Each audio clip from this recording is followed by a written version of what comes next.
101,8 Smart FM Palembang Business and Inspiration. Anda masih bersama kami di Bincang Ramadan edisi di hari ini di 10 Ramadan di 1441 Hijriah bertepatan di 3 Mei 2020. Masih bersama Dr.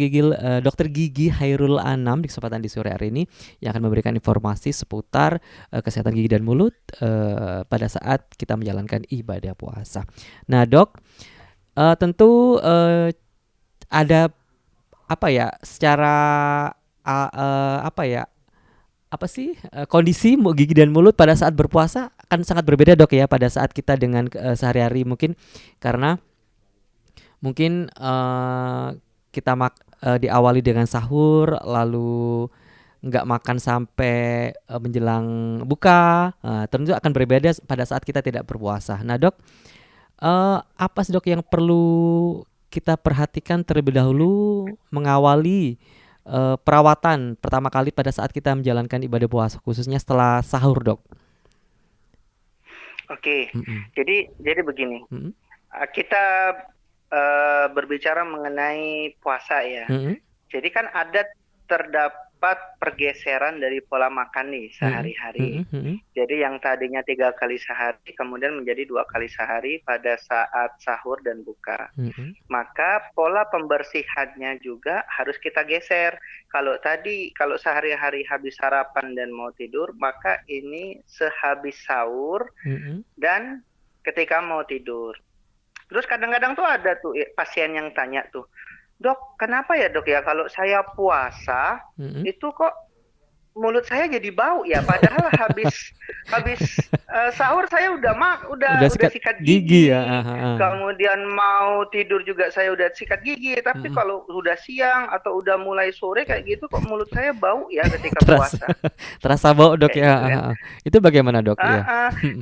Jadi sebenarnya mulut kita ini kan seperti yang saya jelasin di awal tadi, ketika kita mengunyah makanan terjadi self cleansing, ada pembersihan secara otomatis, terutama kalau kita makan sayur gitu ya yang berserat ya. Nah, selama masa puasa mulut kita tidak terjadi self cleansing itu dari mulai kita sahur sampai ketika kita berbuka.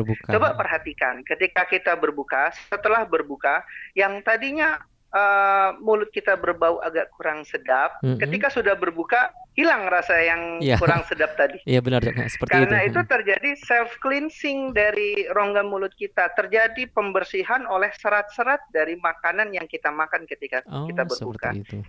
Jadi sangat wajar sekali kalau ada hawa yang kurang sedap ketika kita berpuasa, karena bakteri bisa tumbuh, plaknya nempel di dalam rongga mulut kita dan tidak ada self cleansing. Tapi nggak usah khawatir, itu hanya sementara. Ketika berbuka dengan self cleansing tadi, ketika kita makan dia akan hilang, kecuali kalau ada masalah di dalam rongga mulut kita.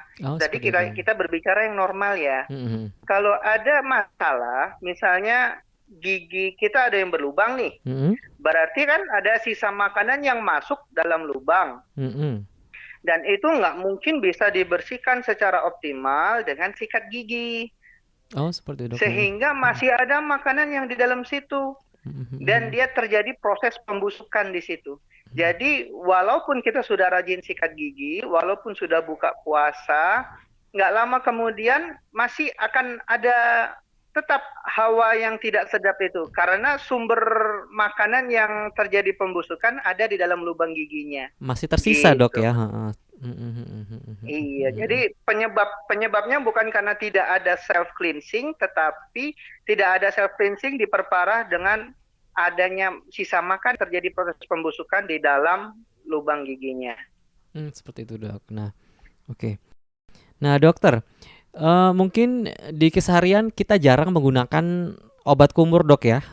Mungkin seperti nah, ternyata pada saat saya sendiri mungkin misalnya kalau nggak puasa ini nggak pernah pakai obat kumur ini, kalau pas lagi puasa Ramadan, wah beli obat kumur, Dok. Jadi setelah sahur, wah langsung biar PD itu langsung kumur-kumur. Nah, ternyata memang hasilnya terkadang tidak maksimal, Dok, ya. Nah, Dok, apa caranya menggunakan obat kumur ini bagaimana? Terus apakah betul hasil dari obat kumur ini memang tidak bertahan lama, Dok. Misalnya tidak sampai sore, tidak sampai siang, agar mulut kita ini tetap segar, Dok. Ini bagaimana? Ya, obat kumur sifatnya hanya membantu, bukan menjadi satu hal utama dalam pembersihan gigi dan mulut. Jadi yang menjadi prioritas utama adalah sikat gigi tetap ya. Obat kumur boleh dipakai, tapi sifatnya sekunder. Dia hanya membantu untuk membunuh organisme-organisme, kuman-kuman, virus dan jamur yang ada dalam rongga mulut. Jadi dia sifatnya hanya membantu. Dan catatannya tidak boleh dipakai terlalu sering. Ketika dipakai dia terlalu sering, misalnya sehari sampai 5 kali atau 6 kali, dia bisa mengganggu keseimbangan flora normal yang ada dalam mulut. Oh, seperti itu, Dok. Sehingga kalau misalnya nih, si bakteri lebih sensitif terhadap obat kumur itu. Ketika dipakai terus-terusan kayak gitu, terlalu sering, bakterinya banyak yang mati, tapi lawannya bakteri, virusnya akan atau jamurnya akan meningkat. Jadi rongga mulut kita ini sehat dikarenakan adanya keseimbangan antara jumlah bakteri dan virus dan jamur yang ada dalam rongga mulut kita. Salah satu terganggu, maka terjadi ketidakseimbangan flora normal, sehingga justru jadi penyakit malah nanti. Boleh dipakai, tapi secukupnya saja, sehari 2 kali boleh, atau sehari sekali boleh, tapi tidak boleh terlalu berlebihan. Jadi cara penggunaannya juga tidak boleh terlalu sering, Dok ya?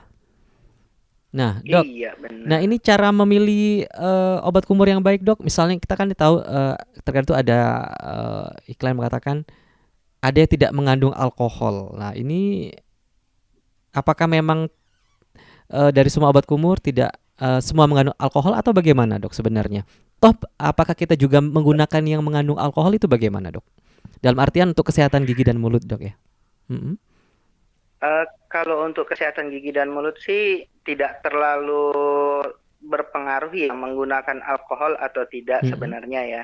Tetapi secara syariat mungkin ada yang lebih tahu karena khawatir misalnya tertelan atau gimana kan ketika dipakai di dalam rongga mulut tentang alkohol tadi. Yang paling penting sebenarnya adalah bagaimana kita memilih sikat gigi dan pasta gigi yang tepat. Nah, karena itu, Dok, obat ya. kumur kan dia sifatnya kan dia sekunder ya. Tapi kalau sikat gigi dan pasta gigi itu bisa dikatakan dia primer dalam upaya pembersihan. Yang paling penting sekali adalah sikat giginya. Bagaimana kita memilih sikat gigi? Yang pertama, memilih sikat gigi adalah yang sesuai dengan ukuran rongga mulut kita. Kalau rongga mulut kita nggak terlalu besar, maka pilihlah kepala sikat yang tidak terlalu besar, yang ketika kita coba dia bisa sampai ke ujung gigi yang paling belakang. Kemudian sikat-sikatnya pilih yang soft, pilih yang lembut, sehingga dia tidak melukai gusi ataupun jaringan pipi kita kayak gitu. Kemudian bagusnya yang ada bulu-bulu halusnya yang di ujungnya. Jadi perlu ada Jadi perlu adanya pemilihan sikat gigi dan pasta gigi, Dok ya. Nah, Dok, kita tahu bahwa itu sikat gigi dan maksud kami pasta gigi itu cocok untuk kita itu bagaimana, Dok? Cara memperkirakannya itu cara mendeteksinya bahwa pasta gigi dan sikat ini cocok buat kita? Apakah perlu kita melihat fisiknya saja atau kita perlu konsultasi ke dokter gigi ini bagaimana, Dok? Yang paling untuk hasil adalah kita coba tuh dicoba giginya. Dok, kita jeda dulu, Dok ya. Halo, Dok. Kita jeda dulu dah. Ya? Kita jeda terlebih dahulu. Iya. Baiklah, untuk Anda pendengar Smart FM di kesempatan di sore hari ini jangan lupa untuk melihat tayangan ini bisa Anda lihat di channel YouTube Smart FM Palembang. Kami akan kembali setelah jeda berikut ini. Tetap bersama kami.